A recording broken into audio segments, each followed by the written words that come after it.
আসসালামু আলাইকুম সবাইকে। আশা করি সবাই ভালো আছেন এবং সুস্থ আছেন। চিকেন রান্না করব আজকে এবং দেখিয়ে দেবো আপনাদেরকে প্রস্তুত প্রণালীগুলো। খুব সহজে আমি কিভাবে রান্না করেছি।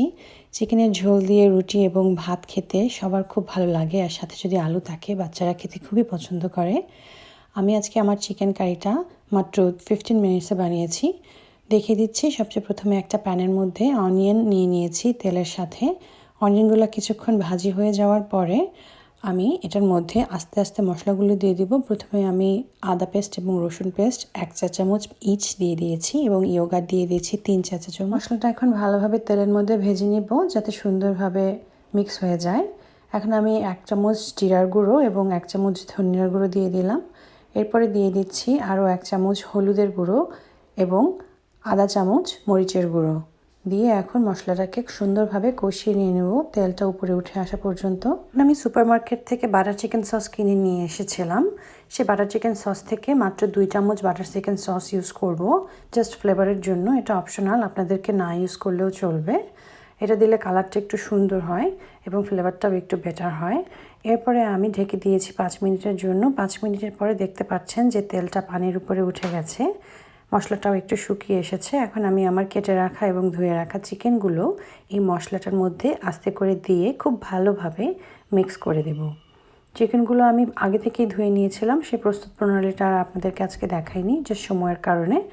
ভালোভাবে এখন মিক্স করে দিচ্ছি। আমি এই চিকেনগুলোর মধ্যে মশলাটা সম্পূর্ণভাবে মিশিয়ে দেব এবং ঢেকে দেব আরও 5 মিনিটের জন্য, যাতে এই চিকেনগুলো খুব ভালোভাবে সিদ্ধ হয়ে যায় এবং এটার ভিতরে যতটুকু পানি আছে সেগুলো উঠে আসে উপর থেকে।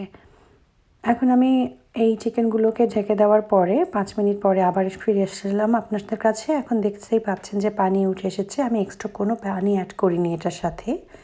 আস্তে আস্তে নাড়াচাড়া করে দিচ্ছি উপরে থেকে নিচে, যাতে নিচে না লাগা যায়। চুলার আঁচটা আমি এখানে খুব লো আঁচে রেখেছিলাম। আপনারা যদি কুকিংটা সামনে থাকেন তাহলে মিডিয়াম আঁচে রাখতে পারেন। সাথে কিছু আলু অ্যাড করে দিচ্ছি। এখন আমি এই আলুটা সিদ্ধ হওয়ার জন্য আরও 1 কাপ থেকে 3 কাপ পরিমাণ পানি অ্যাড করব। পানিটা আপনাদের সম্পূর্ণ স্বাদমতো ইউজ করতে পারেন। আপনারা যদি ঝোল বেশি পছন্দ করেন তাহলে একটু বেশি পানি অ্যাড করবেন, আর যারা ঝোল কম খেতে পছন্দ করেন, যারা একটু কষা কষা রাখতে চান, ভুনা রাখতে চান, তারা একটু কম পানি অ্যাড করবেন।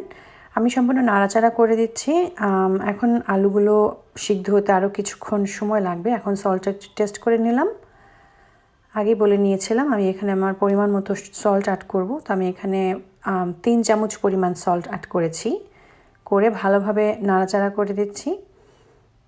করে আমি এখন ঢেকে দিব আরও 5 মিনিটের মতো।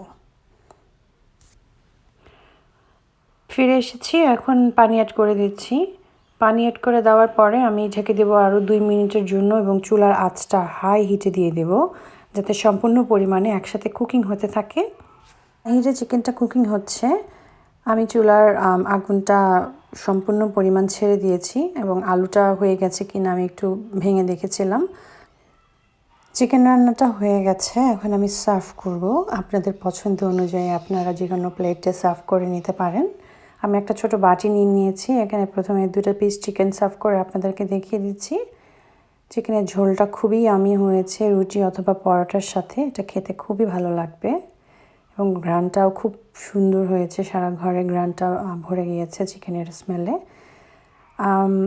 আমার ভিডিওটা দেখে আপনারা যদি এনজয় করে থাকেন প্লিজ লাইক, শেয়ার এবং সাবস্ক্রাইব করবেন আমার চ্যানেলটাকে গ্রো করতে।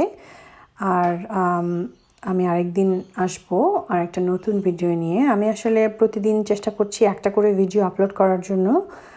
যতটুকু পারছি ততটুকুই। প্রায় প্রতিদিনই আমার কুকিং করতে হয় এখন বাসায় বসে। সো ভিডিও করা কোনো সমস্যা না, আসলে ভয়েস অ্যাড করাটাই একটু টাইম কনজিউমিং।